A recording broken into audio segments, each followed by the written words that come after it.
Hey gang, Josh here, and you're watching Chimp Skills. And today we're looking at decision fatigue. So before we get started, I'd like to reference John Tierney and his article in the New York Times, Do You Suffer from Decision Fatigue? And also a blog post by Tim Ferriss, Choice Minimal Lifestyle. So I've used those two articles, also some of Tim's podcasts in regards to forming the following session. So to kick things off, we're going to look at what decision fatigue is and how it affects you, and then also some of the tactics that you can employ to decrease decision fatigue and ultimately make better choices. So to kick things off, essentially decision fatigue is throughout the day as we're required to make more and more choices. As those choices start to add up throughout the day, the quality of the decisions that we make from those choices tends to diminish. So there's a biological tax on our attention that is taken every time we're required to make a decision. And by the end of the day, once our brain has sort of had enough, it's a game over, it'll start to employ tactics which can get us into a bit of trouble. And we'll go through those a little bit later. So to kick things off, we're going to look at some case studies and trials where decision fatigue was, explored and the effects as well. So the first one was a study that was run in an Israeli prison, and it was looking at prisoners who were going up for their parole. It starts off with the first one, which is basically there's three prisoners. They've all got pretty similar sentences. They've committed similar crimes. I think it was fraud. And basically they're going up for parole against the same judge, psychologist, and like a counselor or something like that. But they're going different times of the day. So one guy goes early in the morning, the other two go later in the afternoon. Which one do you think got parole? The guy first thing in the morning. So what they did is they looked at over the entire year the decisions that judges made on parole and who would advance through. So there was 1,100 prisoners that went through that year. A third of them got through. And what the data showed was that 70% who went through in the early morning got parole, and less than 10% who went through in the afternoon actually were granted parole. So this was no fault of the judges, it was simply that they'd become victim of making decision after decision after decision. They get to the point where they probably couldn't be bothered. So when you think about decision fatigue, basically, just like the judge, our brain gets to a point where it just says it's had enough. And it's at this point that it starts to employ tactics. Now these tactics can get us into a little bit of strife. The first one is we might be more reckless or impulsive. So when you go to the grocery store, you see the chocolates and the soft drink at the end of the aisles before you go to the register. That is not there by accident. They're counting on you, going through the shopping center, you go to the grocery store, you're picking out, this item, that item. Oh, okay, I might get that as well. What brand is it? Is there a cheaper one that's similar to it? So you're going through all these decisions. So they're banking on by the time that you get to the checkout, you might pick something up, just purely an impulse buy, that you hadn't even planned on buying when you first walked into the store. So that's the first tactic. Now the second one, which probably relates more to the judge's decisions throughout the day, is that basically we do nothing. So we don't change a thing. So that requires no energy at all. But what it does lead to is, one, you're not taking as many chances. So even if it's a positive risk or an opportunity, because you're so overwhelmed with all the decisions, your brain just like, I've had enough. So in that case with the judges in the afternoon, even if there was a prisoner who was probably, an ideal person to be put back into society, because they'd had to make so many decisions throughout the day, they just weren't interested. It was too much for them. So I'm just going to stick with what I know. I'm not going to take any additional chances. Now there was another study that was referenced in the New York Times article, which was quite interesting. So what they looked at is participants had to pick an item that was bought from a gift store. So each of the participants would actually get to keep that item after the study. So, it could be anything like a pen, t-shirt, etc. All these random sort of things. So what they do is they got one group of the participants.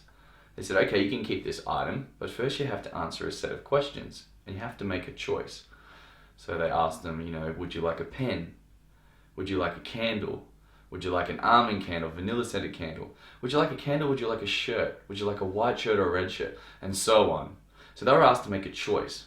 Now the second group, or the control group, didn't have to make a decision. So they were able to, they listened to the same sort of spiel, they were able to contemplate, they were able to discuss it, but they didn't have to make a decision. So at the end of the trial, they did a test on self-control. So this is a basic one that's used quite regularly in these sort of studies. And it's to hold your hand in a bowl of ice water. So basically you want to hold your hand in there for as long as you can.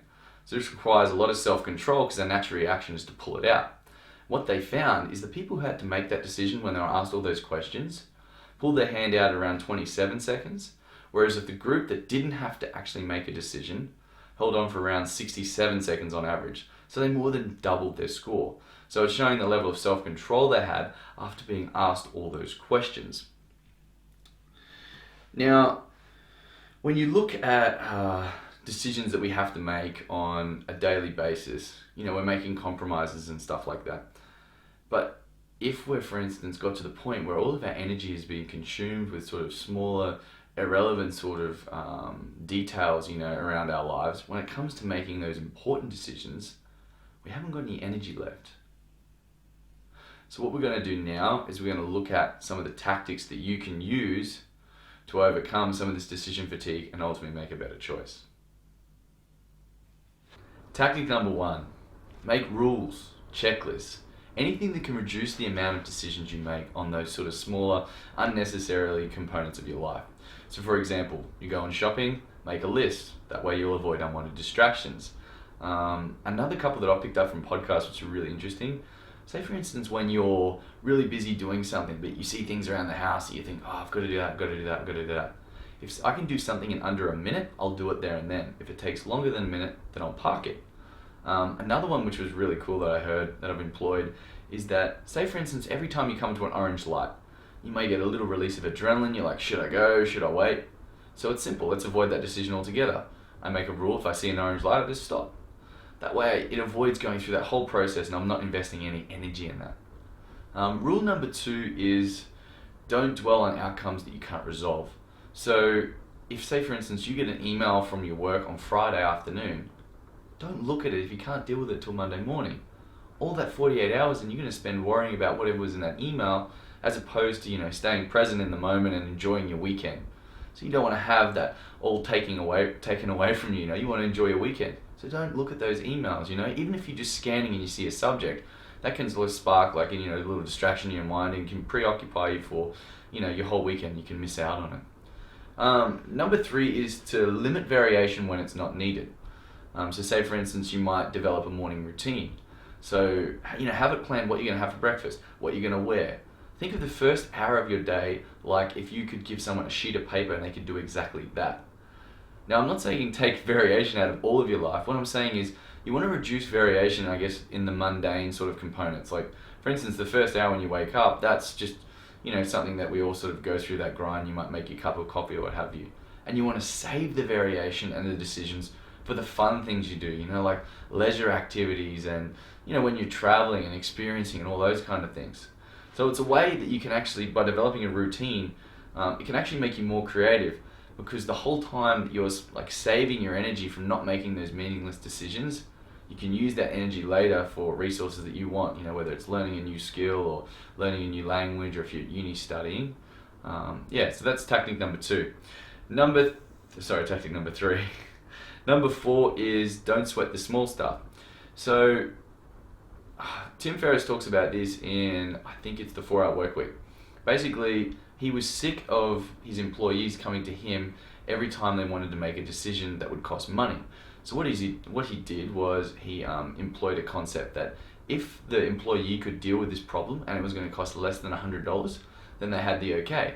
And then what he'd do is check at the end of the month, and if it was like a really big problem where this $100 or under $100 kept popping up, he could develop a new protocol that they could follow. But he's like, anything under $100 is not worth it. So for yourself, and you're thinking about buying something, you might employ an amount where you're like, look, if something's under $20 or $30 or $40, depending on, how your finances are, you're like, I'm not going to look for a cheaper option.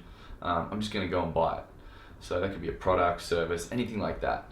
Because you think about it all the time, I could save $5 if I drove 25 minutes or something like that across town.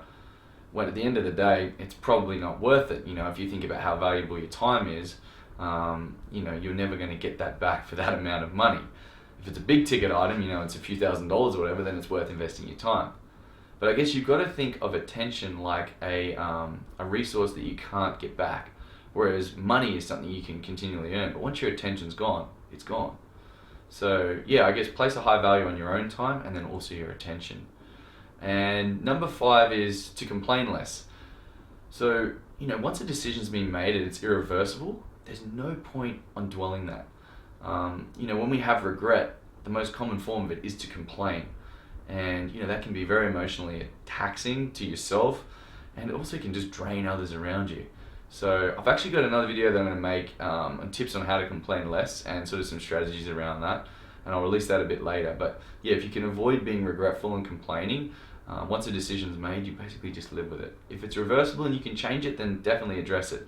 But if it's not reversible, then yeah, there's no point. All that energy invested is a complete waste of your time. So guys, look, in summary, I guess, that choice is actually a really good thing. It's that when we are posed with too much choice, then it can become really confusing for us. And what we can find is that once we're given excess choice, we can't let go of it. So it's after that, even when we make a decision, we might not be completely satisfied with that decision. We might have buyer's regret. And that can leave us to be sort of overwhelmed, stressed out, depressed, all kinds of things. But, at the end of the day, choice is what allows us to get what we want. So it's a matter of, I guess, making less decisions in the less meaningful impacts of our life, or the less important parts of our life, and focusing on all that energy for the decisions that are going to give us the best outcomes for our life, and ultimately keep us happy. I don't know. It's a weird one, but yeah. In closing, think about your attention as being something that is more valuable necessarily than finance, because staying present in the moment and actually enjoying time with like loved ones and stuff like that, or a certain experience, that can be priceless, as opposed to having things that are hanging over your head that could be impacting that situation that you're having at that time. So look guys, I hope you enjoyed the video. Give it a like, give it a share, subscribe to my YouTube channel, and until next time, peace.